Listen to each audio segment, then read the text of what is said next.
Hello students, welcome to Sandy Academy of Mathematics YouTube channel. So last వీడియోలో మనం SGT 25th జరిగినటువంటి session 1లోని క్వశ్చన్స్ని మనం డిస్కస్ చేద్దాము. ఓకే, సో ఈ వీడియోలో మిగిలిన 5 క్వశ్చన్స్ని నేను మీతో డిస్కస్ చేద్దాం అనుకుంటున్నాను. సో లాస్ట్ వీడియోని ఎలాగైతే కంప్లీట్గా వాచ్ చేశారో ఈ వీడియోని కూడా కంప్లీట్గా వాచ్ చేయండి. ఓకేనా? సో మీకు నచ్చితే లైక్ చేయండి, మీ ఫ్రెండ్స్ అందరికీ షేర్ చేయండి. ఇంకా మన ఛానల్ ఎవరైనా సబ్స్క్రైబ్ చేసుకున్నట్లయితే వెంటనే యూట్యూబ్ ఛానల్ని ఇప్పుడే సబ్స్క్రైబ్ చేసుకోండి. ఓకేనా? సో ఇక లేట్ చేయకుండా మనం క్వశ్చన్స్లోకి వెళ్ళిపోదాం. చూడండి, if two supplementary angles are in the ratio 5:7, then one of the angle is రెండు సంపూరక కోణాలు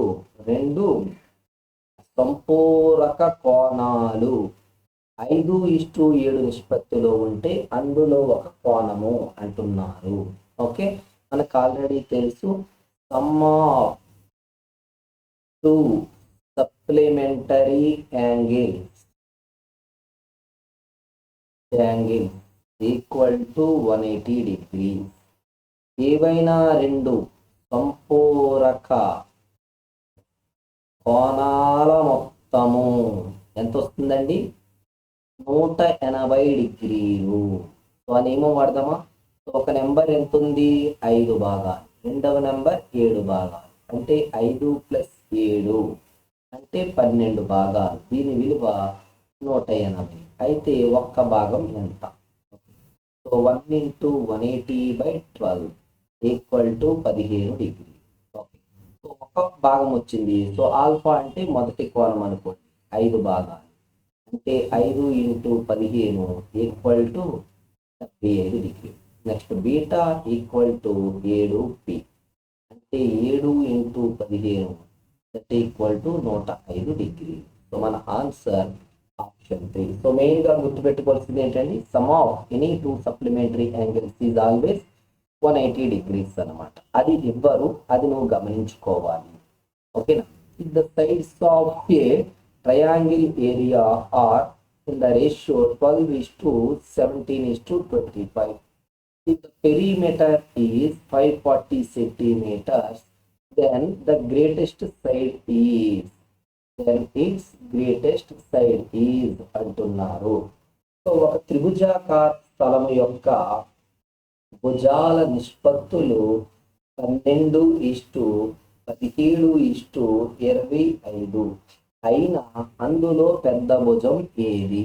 సో పెద్ద భుజం అంటే ఏంటి? 25 భాగాలేనా?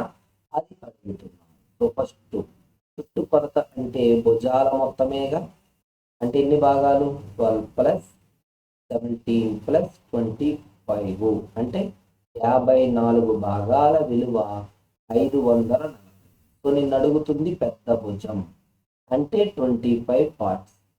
సో గ్రేటర్ సైడ్ ఎంత అడుగుతున్నారు? సో 54 × 10 540 కాబట్టి 25 × 10 250. ఓకేనా? సో అతి పెద్ద భుజము కొలత ఎంతండి? 250 సెంటీమీటర్లు.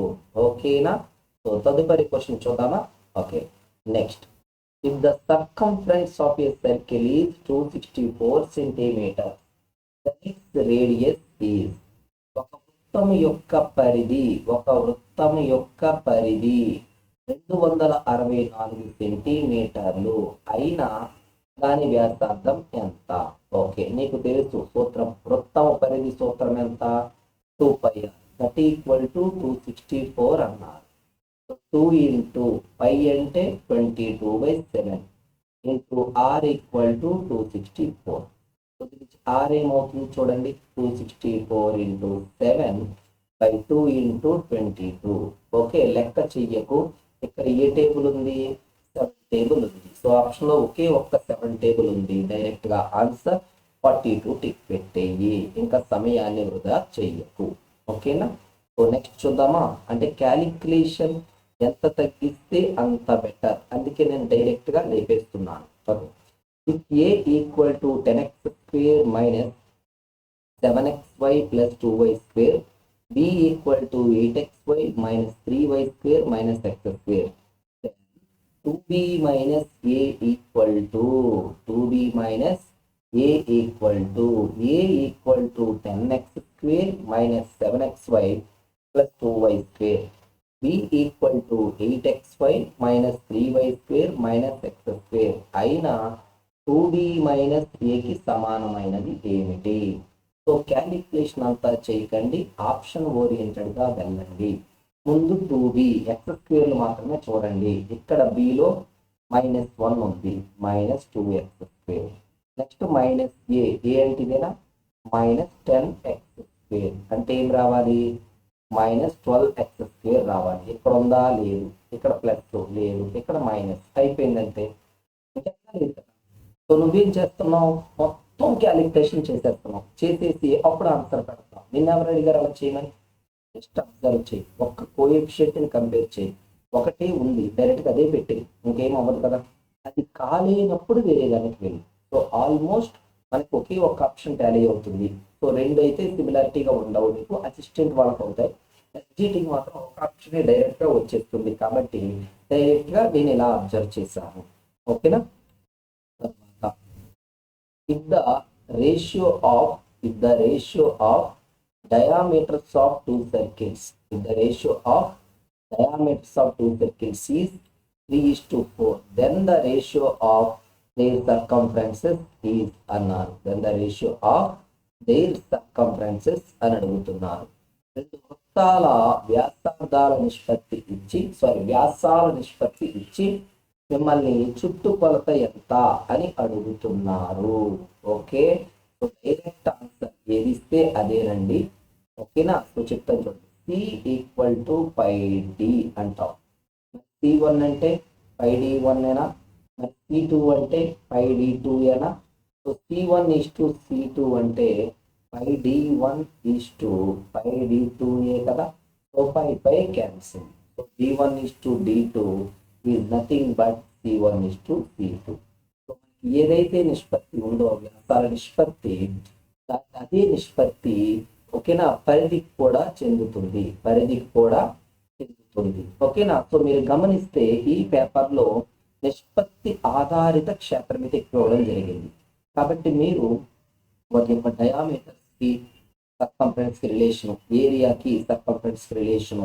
ఓకేనా? ఈ నియమాలన్నీ గుర్తుపెట్టుకోవాలి. చతురస్రభుజాలు, ఓకేనా, వాటికి వైశాల్యాల నిష్పత్తి, ఇవన్నీ ఎక్కడ వస్తాయంటే మనకి నిష్పత్తి టాపిక్లో నిష్పత్తుల రకాలు అనేది ఉంది కదా, అక్కడ వస్తాయన్నమాట. వర్గ నిష్పత్తి, వర్గమూల నిష్పత్తి, సాధారణ నిష్పత్తి, విలోమ నిష్పత్తి, ఘన నిష్పత్తి, ఘనమూల నిష్పత్తి, బహుళ నిష్పత్తి అనేది రావడం జరుగుతుంది. సో అక్కడ నీవు జాగ్రత్తగా గమనిస్తే అదే కాన్సెప్ట్ ఇక్కడ వాడతాం అన్నమాట. సో తెలిస్తే నీకు ఈ 5 క్వశ్చన్లో 3 క్వశ్చన్లు వచ్చేసినట్టే ఉంది. ఓకేనా? కాబట్టి మీరు ఎప్పుడూ కూడా అంకగణితంలో ఉన్నటువంటి నిష్పత్తి టాపిక్ని తక్కువ చేసి చూడకండి. అది ఎంత బాగా ప్రిపేర్ అయితే మీకు అంత మంచిది. ఓకేనా స్టూడెంట్స్?